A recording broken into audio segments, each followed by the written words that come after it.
Hello नमस्कार दोस्तों, स्वागत है आपका हमारे यूट्यूब चैनल। फ्रेंड, जैसा कि आप लोग जाने कि हम पॉलिटी पढ़ रहे थे और आज का हमारा जो टॉपिक्स रहेगा वो रहेगा भारतीय संविधान के विदेशी स्रोत और प्रमुख अनुसूचियां हम देखने वाले हैं। और फ्रेंड्स, कल जो हम टॉपिक्स पढ़े थे उससे रिलेटेड कुछ क्वेश्चन में देखने वाले हैं। तो फ्रेंड्स, अगर आप हमारे चैनल पर नए हैं तो चैनल को सब्सक्राइब कर दीजिए और बेल आइकन को जरूर प्रेस करें ताकि आपको वीडियो संबंधित नोटिफिकेशन मिलता रहे। चलिए शुरू करते हैं फ्रेंड्स। तो पहले तो हम क्वेश्चन देख लेते हैं कि जो कल जो टॉपिक्स कराया गया था उससे रिलेटेड कुछ क्वेश्चन पूछे गए थे आज, उसके बारे में हम देख लेते हैं। तो कुल 10 क्वेश्चन पूछे गए थे, उनको हम देखेंगे।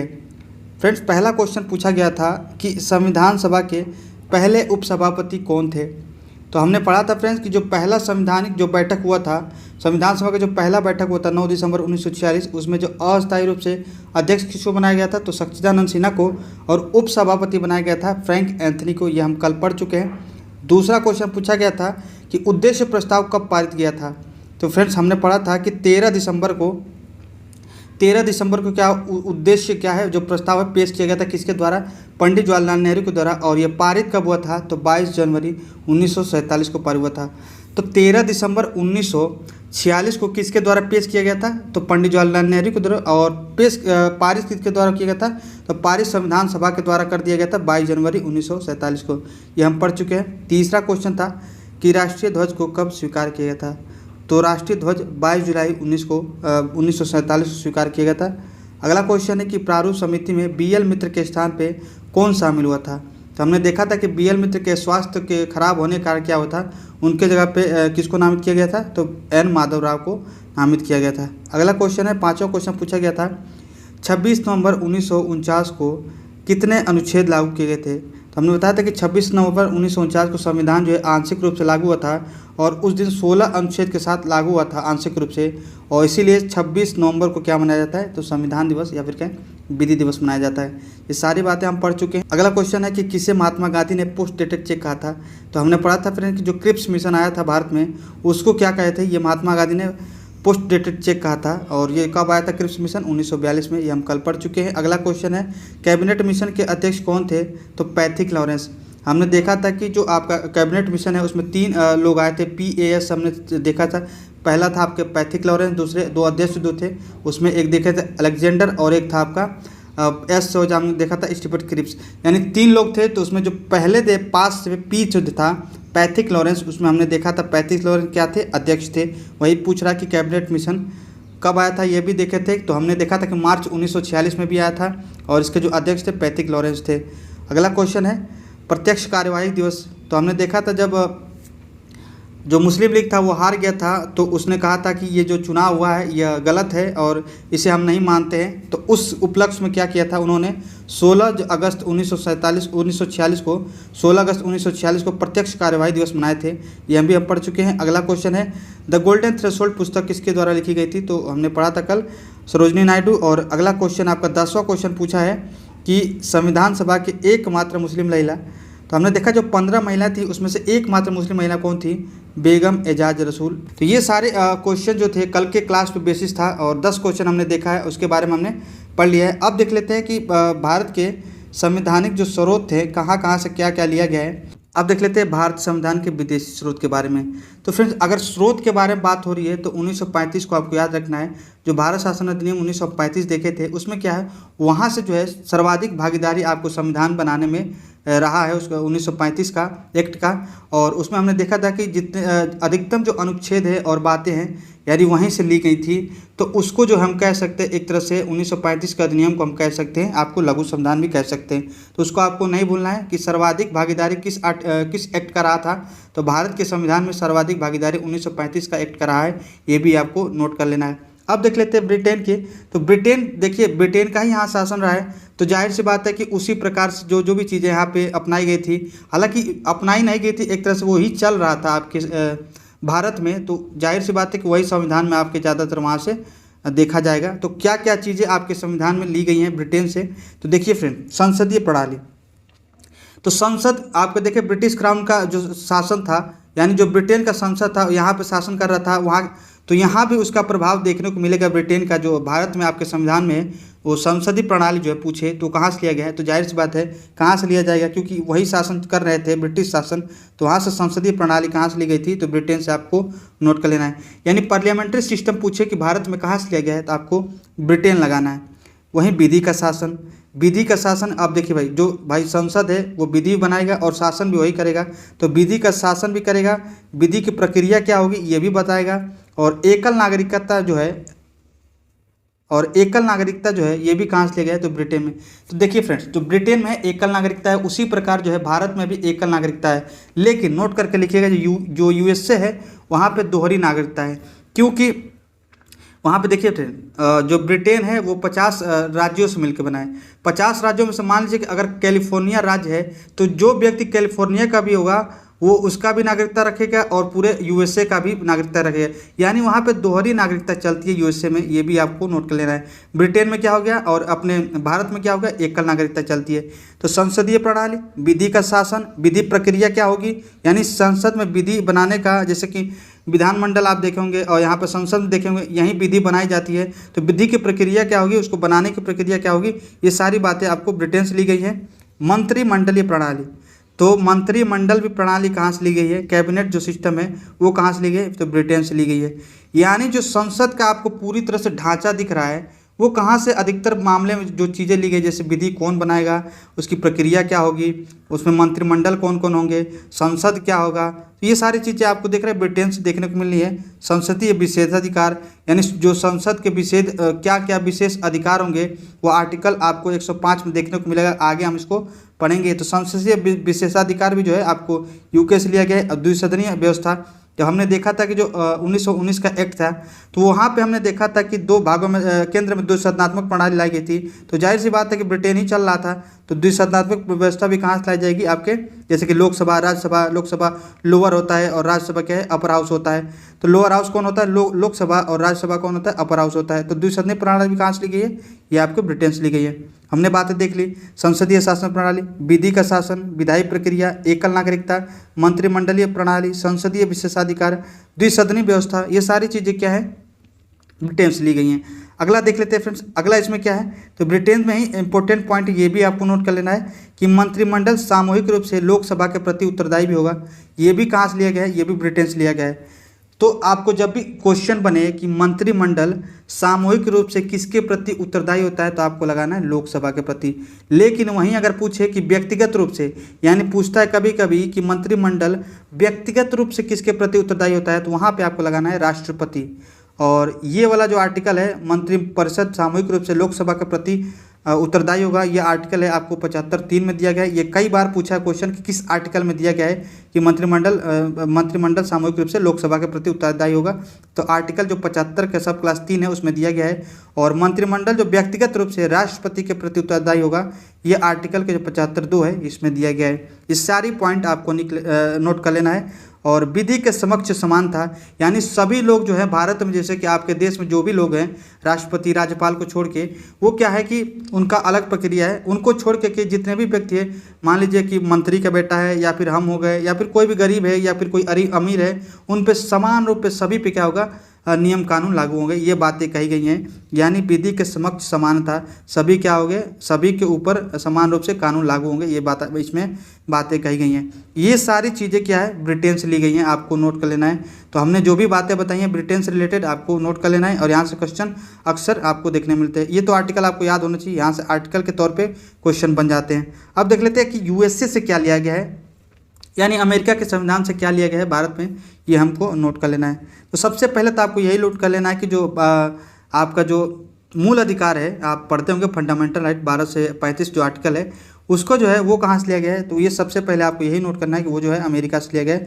तो मूल अधिकार जो है 12 से 35 जो आर्टिकल आप पढ़ते होंगे वो कहाँ से लिया गया है, तो ये कहाँ से लिया गया, संयुक्त राज्य अमेरिका से। और विश्व में सबसे पुराना लोकतंत्र जो है, तो लोकतंत्र पूछे सबसे पुराना कहाँ का है, तो आपका बताना है यूएसए का ही, और इसके संविधान में केवल 7 आर्टिकल है, ये भी आपको नोट कर लेना है।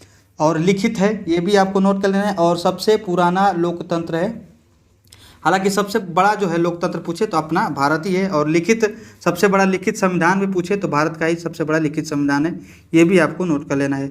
न्यायपालिका की स्वतंत्रता, ये कहाँ से लिया गया है? यानी न्यायपालिका जो होगी पूर्ण रूप से स्वतंत्र होगी, ये कहाँ लिखा गया है, वो कहाँ से लिया गया है? तो ये आपको संयुक्त राज्य अमेरिका से लिया गया है, ये भी आपको नोट कर लेना है।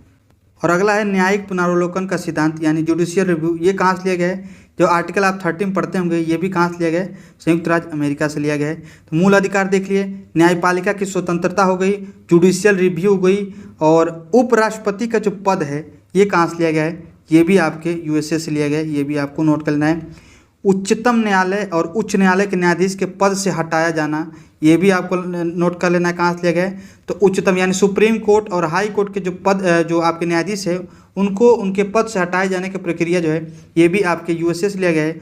और राष्ट्रपति पे महाभियोग इंपॉर्टेंट है, राष्ट्रपति पे महाभियोग जो है इम्पीचमेंट, इसकी प्रक्रिया जो आर्टिकल 61 आपको देखने को मिलेगा वहाँ पे, उसमें भी ये भी चीज़ कहाँ से ली गई है? तो ये भी आपके इम्पीचमेंट भी है आपको संयुक्त राज्य अमेरिका से ली गई है, ये भी आपको नोट कर लेना है। तो हमने क्या पढ़ा? मूल अधिकार, न्यायपालिका की स्वतंत्रता, न्यायिक पुनरावलोकन का सिद्धांत, उपराष्ट्रपति पद, और उच्चतम न्यायालय और उच्च न्यायालय के न्यायाधीशों को हटाना, और राष्ट्रपति का जो महाभियोग लगाया जाता है। और यहाँ पे ये भी नोट कर लीजिएगा, जो इम्पीचमेंट है, महाभियोग शब्द है केवल राष्ट्रपति के लिए यूज होता है, ये भी आपको नोट कर लेना है। और इम्पीचमेंट किसने में दिया गया? तो आर्टिकल जब 61 पढ़ेंगे वहाँ पे आपको राष्ट्रपति पे महाभियोग लगाने की प्रक्रिया जो है वहाँ पे दिया गया है। तो ये सारी चीज़ें हैं यूएसए से ली गई हैं। हालांकि और भी चीज़ें हैं लेकिन ये इंपॉर्टेंट है। यहाँ पे एक और पॉइंट नोट कर लीजिएगा, जो पीआईएल है, लोक हित जनवाद, वो भी आपको जो पीआईएल आप पढ़ते होंगे, पब्लिक इंटरेस्ट लिटिगेशन, वो भी जो है अमेरिका से लिया गया है, ये आपको नोट कर लेना है। ये सारे इंपॉर्टेंट पॉइंट हम आपको बता रहे हैं, ये आपको नोट कर लेना है। और भी बहुत सारे इसमें पॉइंट आपको देखने को मिलते हैं यूएसए में, जैसे कि उद्देशिका का विचार हो गया, आपको नोट कर सकते हैं तो नोट कर लीजिए, उद्देशिका का विचार हो गया। और प्रस्तावना जो है आपको स्टार्ट देखते होंगे, जो आपका प्रियम्बल है वो आपको स्टार्ट करने को मिलता है हम भारत के लोग, we are people of India, ये जो है हम भारत के लोग जो शब्द है, और उद्देशिका का जो विचार है वो भी अमेरिका से लिया गया है, ये भी आपको नोट कर लेना है। तो ये सब चीज़ें जो है इंपॉर्टेंट है जो हमने लिखा है, और बाकी जो हमने बताया वो भी आपको नोट कर लेना है। उद्देशिका का विचार जो है, जो प्रस्तावना का विचार है, वो भी आपको कहाँ से लिया गया? अमेरिका से लिया गया है। और पीआईएल हमने बता दिया, और जो है आपका हम भारत के लोग जो आपको देखने को मिलता है प्रस्तावना में, जो स्टार्टिंग ही पॉइंट है आपका हम भारत के लोग, वो भी जो है हम भारत के लोग जो शब्द है वो भी कंसेप्ट कहाँ से लिया गया? यूएसए से लिया गया है। अब देख लेते हैं आयरलैंड के बारे में, आयरलैंड से क्या क्या लिया गया है। तो देखिए फ्रेंड, आयरलैंड से सबसे पहला पॉइंट आपको नोट कर लेना है कि राज्य के नीति निर्देशक तत्व जो है आयरलैंड से लिया गया है। सबसे पहला क्वेश्चन तो यही बनता है कि नीति निर्देशक तत्व कहाँ से लिया गया है, तो आपको लगाना है आयरलैंड। जो डीपीएसपी है, जो भाग 4 आप पढ़ते होंगे आर्टिकल 36 से लेकर 51 तक, ये उसका जो है प्रावधान जो है आपके आयरलैंड से लिया गया है। और राष्ट्रपति का जो निर्वाचन प्रणाली है, आप आर्टिकल जो 55 पढ़ते होंगे, तो आर्टिकल जो 55 है उसमें राष्ट्रपति के निर्वाचन की क्या प्रणाली होगी, क्या प्रक्रिया होगी, उसके बारे में दिया गया है। तो वो भी कॉन्सेप्ट जो है आयरलैंड से लिया गया है। और जो राष्ट्रपति का जो आपका चुनाव होता है एकल संक्रमणीय मत प्रणाली द्वारा होता है, सिंगल ट्रांसफरेबल वोट के द्वारा ये होता है, ये भी आपको नोट कर लेना है। और राज्यसभा के सदस्यों का मनोनयन, जो आप पढ़ते हो कि राज्यसभा में जो 12 सदस्यों का मनोनयन होता है, कला, विज्ञान, इन सब क्षेत्रों पे, इन सब क्षेत्रों के आधार पे, तो वो राष्ट्रपति करता है जो मनोनयन 12 सदस्यों का, वो कहाँ से कॉन्सेप्ट लिया गया है, तो वो भी आयरलैंड से लिया गया है, और राष्ट्रपति ये करता है, ये भी आपको नोट करना है। तो यहाँ से क्वेश्चन ये पूछा था कि राज्यसभा के सदस्यों का मनोनयन जो है वो होता है, वो कॉन्सेप्ट कहाँ से लिया गया है, तो 12 सदस्यों का जो मनोनयन आप पढ़ते होंगे भारत के संविधान में, राज्यसभा में जो दिया गया है राष्ट्रपति द्वारा किया जाता है, वो भी कॉन्सेप्ट आयरलैंड से लिया गया है। तो सबसे इंपॉर्टेंट आपको राज्य का नीति निर्देशक तत्व जो है, जो डीपीएसपी है, वो आयरलैंड से याद रखना है। राष्ट्रपति का निर्वाचन प्रणाली और राज्यसभा के सदस्यों का मनोनयन जो है, 12 सदस्यों का जो राज्यसभा में जो मनोनयन होता है वो राष्ट्रपति के द्वारा होता है, ये भी कॉन्सेप्ट जो है आयरलैंड से लिया गया है। तो ये सारे पॉइंट आपको नोट कर लेना है। अब देख लेते हैं जर्मनी का। तो देखिए फ्रेंड, जर्मनी को हम वाइमर संविधान भी बोलते हैं, जो जर्मनी का संविधान है उसको वाइमर संविधान भी बोलते हैं, ये भी आपको नोट कर लेना है। और आपातकाल के समय जो मूल संविधानों का स्थगन होता है, वो जो कॉन्सेप्ट है यहाँ पे, आपातकाल के समय जो मूल अधिकारों का स्थगन हो जाता है, यानी जब मूल अधिकार जो होता है आपातकाल के समय जो स्थगित हो जाते हैं, वो कॉन्सेप्ट जो है आपको जर्मनी से लिया गया है। और ये भी नोट करके लिखना है कि राष्ट्रपति आपातकाल के समय जो है अनुच्छेद 20 और 21 जो है निलंबित नहीं होते हैं, ये भी आपको नोट कर लेना है। और राष्ट्रीय आपातकाल आर्टिकल 352 में दिया गया है, ये पॉइंट आपको नोट कर लेना है। तो वाइमर संविधान जर्मनी को बोलते हैं, और आपातकाल के समय जो मूल अधिकारों का स्थगन होता है, ये कॉन्सेप्ट कहाँ से लिया गया है, तो जर्मनी से लिया गया है, ये भी आपको नोट कर लेना है। अब देखिए फ्रेंड्स, अगला है फ्रांस। आप फ्रेंड्स जानते होंगे फ्रांस की जो क्रांति हुई थी 1789 में हुई थी, ये भी आपको नोट कर लेना है। कभी कभी क्वेश्चन पूछ देता है कि फ्रांस की क्रांति कब हुई थी, तो 1789 में हुई थी, ये भी आपको नोट कर लेना है। और गणतंत्रात्मक जो शासन है, गणतंत्रात्मक जो शासन की कॉन्सेप्ट है वो फ्रांस से लिया गया है। और प्रस्तावना में जो स्वतंत्रता, समता और बंधुत्व शब्द आपको देखने को मिलता है प्रस्तावना में, वो कहाँ से लिया गया है, वो भी कॉन्सेप्ट जो है, ये सारे सब स्वतंत्रता, समता और बंधुत्व जो शब्द है ये फ्रांस से लिया गया है। और गणतंत्र हमने पढ़ लिया कि गणतंत्र शासन कहाँ होगा, वो कहाँ से लिया गया है, तो सबसे पहले फ्रांस में लिया गया था। और रिपब्लिक होता क्या है फ्रेंड्स, कि मान लीजिए कि किसी भी देश का, मान लीजिए किसी देश का अगर राष्ट्राध्यक्ष निर्वाचित होता है तो वो देश क्या होगा, गणतंत्र होगा। जैसे कि भारत के जो है राष्ट्राध्यक्ष होते हैं वो, जैसे कि राष्ट्रपति, उनका जो है निर्वाचन होता है, इसीलिए जो भारत है क्या है कि गणतंत्र देश है। यूएसए और ब्रिटेन जो है ये गणतंत्र देश नहीं है, क्योंकि इनके यहाँ के जो राष्ट्राध्यक्ष होते हैं वो निर्वाचित नहीं होते हैं। जैसे कि आप लोग देखते होंगे कि यहाँ पे देखिए फ्रेंड्स, जो यूके है वहाँ के राजा चलते हैं, जो राष्ट्र के जो प्रमुख होते हैं वो राजा होते हैं, और वो जो है वंशानुगत चलते हैं, तो इसलिए ये गणतंत्र नहीं होंगे। और यूएसए का जो है राष्ट्र गणतंत्रात्मक नहीं होता, ये होते हैं अध्यक्षात्मक होता है वहाँ पे, तो ये भी पॉइंट नोट कर लेना है। तो यूएसए का क्या है, तो यूएसए का कभी कभी पूछ देता है कि अध्यक्षात्मक देश कौन सा है, तो यूएसए, यह भी आपको लगाना। जो अमेरिका है वो एक अध्यक्षात्मक देश है, ये भी आपको नोट कर लेना है। अगला देख लेते हैं फ्रेंड्स कनाडा से क्या क्या लिया गया है भारत के संविधान में, इसके बारे में हम देखने वाले हैं। तो देखिए फ्रेंड्स, सबसे पहला पॉइंट आपको नोट करना है कि अर्धसंघात्मक सरकार का जो कॉन्सेप्ट है वो कनाडा से लिया गया है। और इसमें जो है जैसे कि क्वासी फेडरलिज्म बोलते हैं इसको, और जैसे कि इसमें क्या होता है कि शक्तियों का पृथक्करण किया जाता है, केंद्र और राज्यों के बीच जो है शक्तियों का पृथक्करण किया जाता है, लेकिन सेंटर जो होता है वो स्टेट के मामले में क्या होता है, वो अधिक मजबूत होता है, ये भी आपको नोट कर लेना है। यानी जो केंद्र सरकार होगी राज्य की अपेक्षा ज़्यादा मजबूत होगी, उसको हम बोलते हैं अर्धसंघात्मक सरकार, यानी क्वासी फेडरलिज्म सिस्टम। और अवशिष्ट शक्तियाँ जो होती है वो भी केंद्र के पास होगी। और आप जानते होंगे कि भारत के संविधान में भी जो अवशिष्ट शक्तियाँ हैं वो किसके पास निहित होती है, वो आठ के केंद्र सरकार में निहित होती है। और राज्यपालों की जो नियुक्ति होगी वो केंद्र सरकार के द्वारा की जाएगी, ये भी जो व्यवस्था है वो कनाडा से ली गई थी, ये भी आपको नोट कर लेना है। तो राज्यपाल की नियुक्ति हमको मालूम है कि केंद्र सरकार द्वारा यानी राष्ट्रपति के द्वारा नियुक्ति की जाती है, आपके संविधान में ये भी आप पढ़े होंगे। उसके बारे में भी जो है कनाडा से ही लिया गया है। तो अर्धसंघात्मक सरकार, अवशिष्ट शक्तियाँ केंद्र में निहित होगी और राज्यपालों की नियुक्ति केंद्र सरकार के द्वारा की जाएगी, ये सारी व्यवस्था जो है कनाडा में दी गई है। और एक पॉइंट यहाँ पर नोट कर लीजिए कि जो संघीय शासन प्रणाली है, संघीय शासन प्रणाली, ये भी कहाँ से लिया गया है, संघीय शासन प्रणाली, संघीय शासन जो प्रणाली है वो भी आपको नोट कर लेना है, वो कहाँ से लिया गया है, तो ये भी कनाडा से लिया गया है। तो ये 4 पॉइंट आपको नोट कर लेना है, संघीय शासन प्रणाली, अवशिष्ट शक्तियाँ केंद्र में निहित होगी, राज्यपालों की नियुक्ति केंद्र सरकार करेगी और अर्धसंघात्मक सरकार होगी, यानी ये सारी बातें आपको कनाडा से ली गई है, ये भी आपको नोट कर लेना है। अब देख लेते हैं फ्रेंड्स, अगला है आपका ऑस्ट्रेलिया। ये इंपॉर्टेंट है। ऑस्ट्रेलिया से सबसे पहला यही नोट करना है कि प्रस्तावना की भाषा जो है वो प्रस्तावना की भाषा कहाँ से ली गई है, तो प्रस्तावना की भाषा का जो कॉन्सेप्ट है वो ऑस्ट्रेलिया से लिया गया है। और समवर्ती सूची का प्रावधान भी जो है, जैसे राज्य सूची, केंद्र सूची, ये जो आप पढ़ते होंगे केंद्र सूची, राज्य सूची और समवर्ती सूची, इस पर स्टेट भी कानून बना सकती है और सेंटर भी कानून बना सकती है, उसमें बोलते हैं समवर्ती सूची। और संसद के दोनों सदनों की संयुक्त बैठक आप जो पढ़ते होंगे आर्टिकल 108 में, वो जो है संयुक्त बैठक जो है, ये भी कॉन्सेप्ट जो है ऑस्ट्रेलिया से लिया गया है। ये सारे पॉइंट आपको नोट कर लेना है, ऑस्ट्रेलिया से संबंधित समवर्ती सूची का प्रावधान, प्रस्तावना की भाषा और संसद के दोनों सदनों की जो संयुक्त बैठक बुलाया जाता है राष्ट्रपति के द्वारा, ये भी कॉन्सेप्ट जो है ऑस्ट्रेलिया से लिया गया है, ये आपको नोट कर लेना है। अगला देख लेते हैं फ्रेंड्स, अगला है आपका सोवियत संघ, यानी रूस से क्या क्या लिया गया है, इसके बारे में हम देख लेते हैं। तो सोवियत संघ से क्या क्या लिया गया है, जिसे हम रूस या फिर कहें USSR भी बोलते हैं। और इससे फ्रेंड्स मूल कर्तव्य का जो कॉन्सेप्ट है, फंडामेंटल ड्यूटीज़ का जो कॉन्सेप्ट है वो लिया गया था सोवियत संघ रूस से। जो फ्रेंड्स मूल जो संविधान बना था उसमें एक भी जो है मूल कर्तव्य नहीं थे, ये आपको नोट कर लेना है। आप फिलहाल में अभी इस समय जो है वर्तमान में पढ़ते होंगे कि भारत के संविधान में कुल 11 मौलिक कर्तव्य है, लेकिन मूल संविधान में पूछे तो उसमें लगाना है कि एक भी मूल कर्तव्य नहीं थे। वो तो जो है आपके 42वें संविधान संशोधन के द्वारा क्या जोड़ा गया था, 42वें संविधान संशोधन के द्वारा 10 मूल कर्तव्य जोड़े गए थे, और वो जो है सरदार स्वर्ण सिंह समिति के सिफारिश पे जोड़ा गया था, और भाग 4A भी जोड़ा गया था, और आर्टिकल जो 51 है ये भी जोड़ा गया था, और उसके तहत 10 मौलिक कर्तव्य जोड़े गए थे। लेकिन पूछे कि मूल संविधान में क्या मौलिक कर्तव्य था, तो वो आपको लगाना है, एक भी मौलिक कर्तव्य नहीं था मूल संविधान में।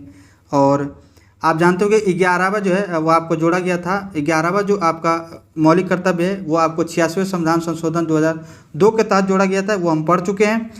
और ये भी नोट कर लेना है फ्रेंड्स कि जो प्रस्तावना में न्यायिक आदेश आप पढ़ते होंगे, प्रियम्बल में सामाजिक, आर्थिक, राजनीतिक न्याय, 3 प्रकार का न्याय दिया गया है। तो न्यायिक जो आदर्श है वो कहाँ से लिया गया है, वो भी आपके रूस से लिया गया है। ये सारी बातें आपको नोट कर लेनी है। अब अगला देख लेते हैं जापान से क्या क्या लिया गया। तो सबसे पहला पॉइंट आपको यही नोट कर लेना है, इंपॉर्टेंट है कि विधि द्वारा स्थापित प्रक्रिया किस कंट्री से लिया गया है, तो वो आपको जापान से लगाना है। तो विधि द्वारा स्थापित प्रक्रिया कहाँ से लिया गया है, जापान से। और हमने ये भी पढ़ लिया कि यूके से विधि का शासन और विधि के समानता जो है वो कहाँ से लिया गया है, तो हमने ब्रिटेन से पढ़ा है। ये भी आपको, इन दोनों में अंतर है, ये आपको नोट कर लेना है। तो विधि द्वारा स्थापित प्रक्रिया वो आपको लिया गया जापान से, और विधि का शासन और विधि के समानता, विधि के समक्ष समानता जो है ये सारे बातें आपको यूके से ली गई है, ये हम पढ़ चुके हैं। तो ये था डिफरेंट, दोनों में क्या अंतर है, ये स्थापित प्रक्रिया जो है क्या होगी, और इसमें विधि का केवल शासन कैसे होगा, और विधि के समान सभी समक्ष समान होंगे, ये सारी बातें यूके से ली गई हैं। तो ये था डिफरेंट, जापान से और ब्रिटेन से संबंधित क्या था। तो जापान से हमने पढ़ लिया विधि द्वारा स्थापित प्रक्रिया, ये लाइन जो है आपको याद होनी चाहिए, ये डायरेक्ट क्वेश्चन बनता है। ये सारे बातें आपको देख लिए। अब देख लेते अगला है आपका अफ्रीका से। तो ये सबसे पहले इसमें यही पूछता है कि संविधान में संशोधन की प्रक्रिया कहाँ से ली गई है, तो वहाँ से आपको लगाना है अफ्रीका से लिया गया है। ये भी आपको नोट कर लेना है। आर्टिकल जब 368 पढ़ेंगे उसमें आपको संविधान संशोधन से रिलेटेड हर बातें देखेंगे वहाँ पे। तो फ्रेंड्स ये था आपके संविधान के प्रमुख स्रोत, किस देश से क्या क्या लिया गया है, इन सब बातों पे हमने चर्चा कर लिया डिटेल में। अब इसको एक बार अपने मन से क्या करिएगा, रिविजन कर लीजिएगा ताकि आपको अच्छे से क्लियर हो जाए। अब देख लेते हैं कि भारत के संविधान में अनुसूचियाँ, उसके बारे में हम देखने वाले हैं। तो देखिए फ्रेंड्स, मूल जो संविधान बना था उसमें क्या था, 395 अनुच्छेद, 8 अनुसूचियाँ और 22 भाग थे। और 8 अनुसूचियाँ जो है उसमें जो है 4 जो अनुसूचियाँ जोड़ी गई वो संविधान संशोधन के तहत जोड़ी गई। पहला जो आपको संविधान संशोधन के तहत जोड़ा गया था, 9वां जो आप पढ़ते होंगे 9वीं अनुसूची, वो पहले संविधान संशोधन के तहत जोड़ा गया था। और जब 10वां आप अनुसूची पढ़ेंगे वो आपको 52वां संविधान संशोधन के तहत जोड़ा गया था। और 11वां अनुसूची जो है 73वें संविधान संशोधन के तहत जोड़ा गया था। और आपको 12वां जब अनुसूची पढ़ेंगे 74वें संविधान संशोधन के तहत जोड़ा गया था। मतलब ये 4 जो अनुसूचियां हैं वो क्या थी, संविधान संशोधन के तहत जोड़ी गई थी, 9वीं, 10वीं, 11वीं, 12वीं। अब क्या है, पूरे फिलहाल में संविधान में वर्तमान में कितनी अनुसूचियाँ हैं, तो 12 है। अब इसी के बारे में हम डिटेल में पढ़ेंगे। तो मूल संविधान में कितनी अनुसूचियाँ थी, तो 8 अनुसूचियाँ थी। बाकी 4 जो है संविधान संशोधन के तहत जोड़ी गई थी, वो कौन कौन सी है इसके बारे में हम देख लेंगे। अब देखिए फ्रेंड्स, सबसे पहले आपको ये देखना है कि जो 6 अनुसूची आपको डायरेक्ट याद करनी है इस ट्रिक से। जैसे कि स्पोर्ट से, जैसे कि एस जो है उसको आपको स्टेट प्लस यूटी लिखना है, पी से पेमेंट लिखना है, ओ से ओथ लिखना है यानी शपथ, आर से आपको लिखना है राज्यसभा, टी से आपको लिखना है ट्राइबल, एस से आपको लिखना है स्पेशल स्टेट। हालांकि ट्रिक से याद नहीं है, फिर भी आपको याद रखना है कि किस अनुसूची में क्या बातें कही गई हैं, ये आपको नोट कर लेना है। यहाँ पे ट्रिक से लिखवाया गया है, एक ही साथ आपको यहाँ पे नोट कर लेना है। तो देखिए फ्रेंड, यहाँ जो है एस से आपको डिनोट क्या किया गया है, स्टेट प्लस यूटी यानी राज्य और संघ नाम क्या होगा, ये आपके पहली अनुसूची में बताई गई है। और फिलहाल में 28 राज्य और 8 केंद्र शासित प्रदेश है आपके भारत में। और इस वजह से स्पोर्ट्स में एस जो है ये पहली अनुसूची को डिनोट करता है, स्टेट प्लस यूटी। तो पहली अनुसूची किसके बारे में बताती है, तो ये आपको नोट कर लेना है कि भारत में राज्य और केंद्र शासित प्रदेशों के नाम के बारे में बताता है, और कितने फिलहाल में 28 राज्य और 8 केंद्र शासित प्रदेश है इसके बारे में बताता है। ये अनुसूची 1 हो गया। दूसरे अनुसूची में आपको नोट कर लेना है, ये दूसरा अनुसूची बताता है वेतन भत्तों के बारे में। इसके बारे में हम आगे डिटेल में बात करेंगे, किसके वेतन किसके भत्ते के बारे में बात कही गई है। और ओथ जो होता है, ओ से ओथ यानी शपथ, तो इसमें जो शपथ के बारे में बात कही गई है। यहाँ पे हालांकि गौरव सर के द्वारा डिटेल में बात नहीं कही है, कभी कभी क्वेश्चन बन देता है कि किसके, यहाँ पे जैसे पूछता है कि किसके शपथ के बारे में बात की है, वहाँ पे ऑप्शन में दे देता है कि ये हैं ये हैं ये हैं, उसमें एक ऐसा ऑप्शन दे देगा कि जिनके बारे में इस अनुसूची में नहीं कहा गया है, उसके बारे में हम हालांकि लिखे नहीं है लेकिन हम मौखिक तौर पे आपको बता देंगे, वो आपको नोट कर लेना है। और राज्यसभा में सीटों का आवंटन, चौथा जो आपका आर से आपको राज्यसभा लिखना है, और ये जो है आपका चौथी अनुसूची से रिलेटेड है, ये आपको नोट करना है। यानी राज्यसभा में सीटों का आवंटन किस अनुसूची में दिया गया है, तो चौथी अनुसूची में। पांचवी अनुसूची में ट्राइबल्स जो एरियाज हैं, अनुसूचित क्षेत्र, अनुसूचित जनजाति क्षेत्र, उनके बारे में कहा गया है, ये अनुसूची 5 में कहा गया है। और जो एस से है आपको नोट कर लेना है, जो आपका स्पेशल स्टेट यानी जो छठी अनुसूची है उसमें केवल 4 राज्यों के बारे में बताया गया है। एक तो असम, त्रिपुरा, मेघालय, मिजोरम, ये भी आपको नोट कर लेना है। AM TM से आपको याद रखना है, असम, त्रिपुरा, मेघालय, मिजोरम, ये भी आपको नोट कर लेना है। मणिपुर नहीं है, ये आपको नोट कर लेना है, यहाँ पे मणिपुर नहीं है। मणिपुर जब भी ऑप्शन देखो उसको छाड़ देना है। तो असम, त्रिपुरा, मेघालय, मिजोरम केवल है, केवल 4 स्टेट है, असम, त्रिपुरा, मेघालय, मिजोरम। मणिपुर दे तो कन्फ्यूजन ना हो जाएगा, वहाँ पे आपको नोट कर लेना है कि असम, त्रिपुरा, मेघालय, मिजोरम केवल 4 स्टेट ही हैं। तो ये था आपको 6 लगातार अनुसूची। देखिए फिर से एक बार देख लेते हैं। पहली अनुसूची में क्या है, स्टेट प्लस UT यानी राज्य और संघ के नाम, जैसे कि 28 केंद्र शासित प्रदेश, 28 राज्य है और 8 केंद्र शासित प्रदेश है, वो किस अनुसूची में दिया गया है, तो ये होंगे आपके पहली अनुसूची में। दूसरी अनुसूची में वेतन भत्तों के प्रावधान की गई है और किस किस के वेतन भत्ते के बारे में कहा गया है इस आपके अनुसूची दूसरे में आपको नोट कर लेना है। जैसे कि लोकसभा, राज्यसभा, लोकसभा अध्यक्ष, राज्यसभा के सभापति, उपसभापति, और राज्यसभा का सभापति कौन होता है, तो आप कहेंगे उपराष्ट्रपति। जो उपराष्ट्रपति होते हैं फ्रेंड्स, ये भी आपको नोट कर लेना है कि जो उपराष्ट्रपति होते हैं उनको वेतन जो होता है उपराष्ट्रपति के लिए नहीं मिलता, वो जब वो आपके सभापति होते हैं, जब राज्यसभा के सभापति के रूप में उनको वेतन मिलता है। ये पॉइंट आपको नोट करना है, ये कई बार क्वेश्चन स्टेटमेंट में पूछ देता है। सुप्रीम कोर्ट, हाई कोर्ट जजों की सैलरी के बारे में बात कही गई, वेतन भत्तों के बारे में कही है। कैग के सैलरी के बारे में बात कही गई, विधानसभा, विधान परिषद की सैलरी के बारे में बात कही गई है। तो इन सभी के सैलरी के बारे में बात कही गई है। कभी कभी ऑप्शन देते थे क्या इसमें प्रधानमंत्री के वेतन के बारे में कहा गया है, या फिर ये भी पूछ सकता है कि जो चुनाव आयुक्त हैं वो होते हैं, जैसे कि ECI जो होते हैं, उनके जो हेड होते हैं उनके वेतन भत्तों के बारे में बात कही गई है, तो नहीं, उनके बारे में बात नहीं कही है। केवल आपको नोट करना है लोकसभा, राज्यसभा के जो सदस्य हैं और उनके अध्यक्ष होते हैं, सभापति, उपसभापति। वहीं विधानसभा, विधान परिषद के सदस्य और उनके अध्यक्ष और उनके सभापति, उपसभापति, और हाई कोर्ट, सुप्रीम कोर्ट के सैलरी और कैग के जो सैलरी है इसी के बारे में कहा गया, इसके अलावा कुछ नहीं कहा गया है। और तीसरी जो अनुसूची है, तीसरी अनुसूची में नोट कर लीजिएगा, जो ओथ है, ओ से आपको ओथ लिखना है, शपथ।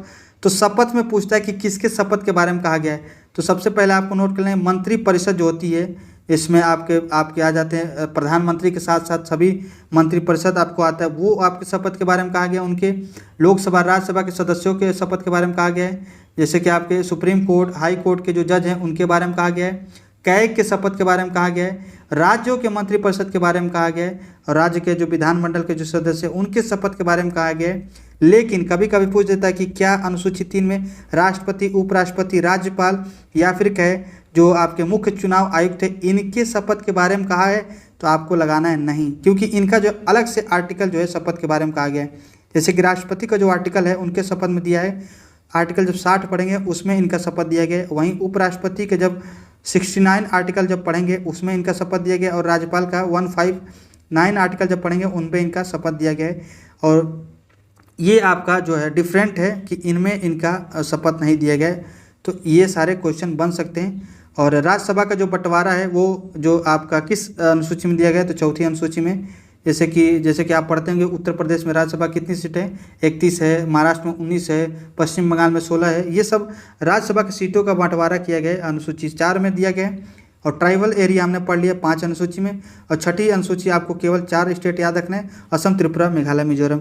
मणिपुर नहीं, फिर से हमने बताया मणिपुर नहीं है इसमें, ये भी आपको नोट कर लेना है। अगला है आपका 7वीं अनुसूची, इसमें जो है संघ राज्य के मध्य शक्तियों के विभाजन के बारे में प्रावधान किया गया है। जैसे कि यहाँ पे सूचियों में बांटा गया है, जैसे कि संघ सूची पे कौन कानून बनाएगा, राज्य सूची पे कौन कानून बनाएगा, समवर्ती सूची पे कौन कानून बनाएगा, और इसमें कौन कौन विषय आते हैं, किसके लिए कितने विषय पे कानून कौन कौन बना सकता है, इन सब बातों के बारे में अनुसूची 7 में दिया गया है। यानी संघ राज्य तथा संघ राज्य के मध्य शक्तियों का बंटवारा किया गया है अनुसूची 7 में। जैसे इसमें आता है संघ सूची, राज्य सूची, समवर्ती सूची।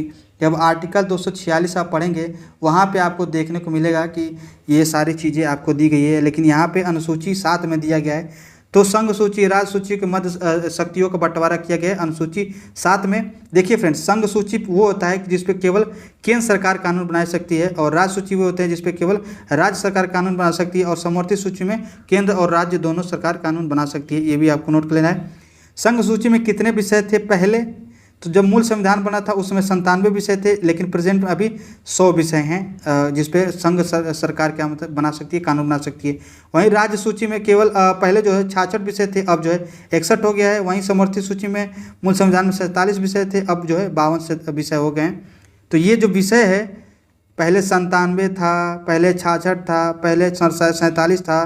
तो जो पूछता है कि संघ सूची में प्रेजेंट में या मूल संविधान में कितने विषय थे, यहाँ से क्वेश्चन बनते। तो ये सारे पॉइंट आपको नोट करना है कि कितने विषय पहले थे, अब कितने विषय हैं, यहाँ से क्वेश्चन अक्सर बनते हैं, वो आपको नोट कर लेना है। अब हम देख लेते हैं कुछ इंपॉर्टेंट संघ सूची, समर्थित सूची, राज्य सूची में कौन कौन विषय हैं, उसके बारे में हम देख लेते हैं। तो सबसे पहले हम देख लेते हैं कि संघ सूची में, देखिएगा फ्रेंड्स, कि संघ सूची में जिसपे संघ सरकार क्या बनाएगी, कानून, जैसे कि विदेश मामले, रेलवे, बैंकिंग, रक्षा, जनगणना। देखिए फ्रेंड, जनगणना जो है संघ सूची का है, लेकिन जनसंख्या जो है समर्थित सूची का है। ये भी आपको नोट करना है, इन दोनों में डिफरेंट होना चाहिए। डाक एवं तार, प्रत्ययन पर और नागरिकता, ये सब क्या है, इस पे जो है केंद्र सरकार कानून बनाएगी। और समर्थित सूची वे होते हैं जिसपे दोनों कानून बना सकती है, जैसे कि शिक्षा हो गया। और शिक्षा जो है फ्रेंड्स 42वें संविधान संशोधन के तहत समर्थित सूची में जोड़ा गया, ये भी आपको नोट कर लेना है। जनसंख्या हो गया, सिविल लॉ हो गया, क्रिमिनल लॉ हो गया, जैसे कि दीवानी फौजदारी मामले हो गए, विवाह एवं तलाक, जैसे आपको ये क्या है, ये आपके दीवानी मामले हो गए। और फौजदारी मामले आप जो कि मर्डर वर्डर हो गया, ये सब चीज़ें क्या है, समर्थित सूची में आती है, यानी केंद्र और राज्य दोनों सरकार इस पर कानून बना सकती है। विवाह तलाक हो गया, न्याय प्रशासन हो गया, वन एवं वन्य जीव हो गया, वन हो गया, बाट एवं माप हो गया, परिवार नियोजन हो गया, ये सब क्या है, ये सब आपके समर्थित सूची के विषय हैं। और ये देखिए फ्रेंड्स, लोक व्यवस्था जो है राज्य सूची का है। पुलिस, भूमि, स्वास्थ्य, स्वच्छता, और जैसे कि स्वास्थ्य है, स्वच्छता है, भूमि हो गया, कृषि हो गया, जेल हो गया। शराब पे आपके कौन कानून बनाता है, तो शराब संबंधी जो होता है, जितने भी मादक पदार्थ होते हैं उस समय आपके कौन कानून बनाता है, राज्य सरकार कानून बनाता है।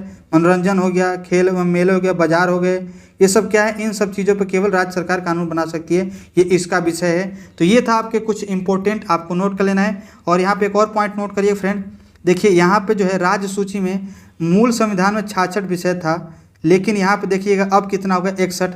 तो इसमें से जो 5 विषय जो है 42वें संविधान संशोधन के तहत कहाँ कर दिया गया है, तो यहाँ कर दिया गया था। जैसे कि यहाँ से 42 से कितना हो गया, अब 52 हो गया, यानी 5 आपके इसमें विषय जोड़ दिए गए थे आपके समर्थित सूची में। तो ये भी हम देख लेते कौन कौन विषय थे, जैसे कि आपको नोट करके लिखना है। शिक्षा तो हमने देखा कि ये अलग से 42वें संविधान संशोधन के तहत जोड़ गया था, लेकिन 5 जो विषय है जो राज्य सूची से समर्थित सूची में डाला गया था, वो है पहला वन, दूसरा है माप तौल, तीसरा है वन्य जीव, और चौथा है जनसंख्या एवं परिवार नियोजन, और 5वां है न्याय प्रशासन। ये जो 5 विषय 42वें संविधान संशोधन के तहत राज्य सूची से समर्थित सूची में जोड़ा गया था। और वहीं शिक्षा भी जो है 42वें संविधान संशोधन के तहत क्या है, किसमें जोड़ा गया था, आपको नोट कर लेना है, समर्थित सूची में। तो ये था आपका कुछ इंपॉर्टेंट पॉइंट आपके संघ सूची, राज्य सूची और समर्थित सूची से संबंधित, ये भी आपको नोट कर लेना है। और ये जो 5 पॉइंट है, ये और सॉरी शिक्षा भी, और ये अलग 5 पॉइंट जो है, ये क्या है, राज्य सूची से डाला गया था समर्थित सूची में। ये 42वें संविधान संशोधन 1976 के तहत जोड़ा गया था, ये हम पढ़ चुके हैं। अब देख लेते हैं फ्रेंड्स कि जो 8वीं अनुसूची है इसमें क्या की गई थी। तो 8वीं अनुसूची में हम पढ़ते हैं भाषाएं के बारे में, यानी 8वीं अनुसूची में भाषाएं दी गई हैं। और मूल संविधान में कितनी भाषाएं थी, तो 14 भाषाएं थी। उसके बाद से जो है 21वां संविधान संशोधन तक, 21वां संविधान संशोधन 1967 के तहत क्या किया, सिंधी भाषा जोड़ा गया, और यह जो है 15वीं भाषा के रूप में जोड़ा गया था। वहीं 71वां संविधान संशोधन 1992 के तहत नमक, आपको नोट करना है, नेपाली, मणिपुरी, कोंकणी, ये ट्रिक है, नमक, नेपाली, मणिपुर, कंकड़ी, ये जो है 3 भाषाएं जोड़ी गई थी आपके 8वीं अनुसूची में। और 92वां संविधान संशोधन के तहत 2003 में 4 भाषाएं जोड़ी गई थी। बोडमस से आपको याद रखना है, बोडो, डोंगरी, मैथिली, संथाली, ये 4 भाषाएं जोड़ी गई थी। अब फिलहाल में कितनी भाषाएं हैं, तो पहले 14 थी, और उसके बाद 1, 3 और 4, अब जोड़ के कितनी हुई है, 22 भाषाएं हो गई हैं, आपको नोट कर लेना है। तो अब कितनी है अब कितनी है अनुसूची 8 में, तो अनुसूची 8 में जब आपको प्रारंभ में जब मूल संविधान था उसमें 14 भाषाएं थी, अब संविधान संशोधन के तहत जोड़ के कितनी हो गई, अब हो गए आपके टोटल 22 भाषाएं हो गई है संविधान में। तो ये सारी बातें आपको नोट कर लेना है। तो ये आज का था आपका, हमने बताया कि 9वीं जो अनुसूची है वो किसके संविधान संशोधन के, तो पहली संविधान संशोधन के तहत वो जोड़ा गया है। 10वीं हमने बता दिया कि 10वीं अनुसूची भी 52वां संविधान संशोधन 1985 के तहत जोड़ा गया है। और ये भी हमने देखा कि जो 11वीं या 73वें संविधान संशोधन के तहत और 74वीं जो है 74वां संविधान संशोधन के तहत 12वीं अनुसूची जोड़ी गई है। इसके बारे में हम कल डिटेल में बात करेंगे। आज के लिए इतना ही फ्रेंड्स, और गौरव सर के द्वारा इस क्लास में केवल इतना ही पढ़ाया गया। आगे जो कल पढ़ाया जाएगा उसके बारे में हम कल देखेंगे। ये था आज का हमारी जो है संविधान स्रोत के बारे में और कुछ महत्वपूर्ण अनुसूचियों के बारे में, जो 4 जो अनुसूची बच गया उसके बारे में हम कल पढ़ेंगे। तो फ्रेंड्स, अगर यह वीडियो आपको समझ में आई हो, आपको अच्छा लगा हो, तो प्लीज़ चैनल को सब्सक्राइब, वीडियो को लाइक शेयर जरूर करें। मिलते हैं नेक्स्ट वीडियो में, तब तक के लिए जय हिंद।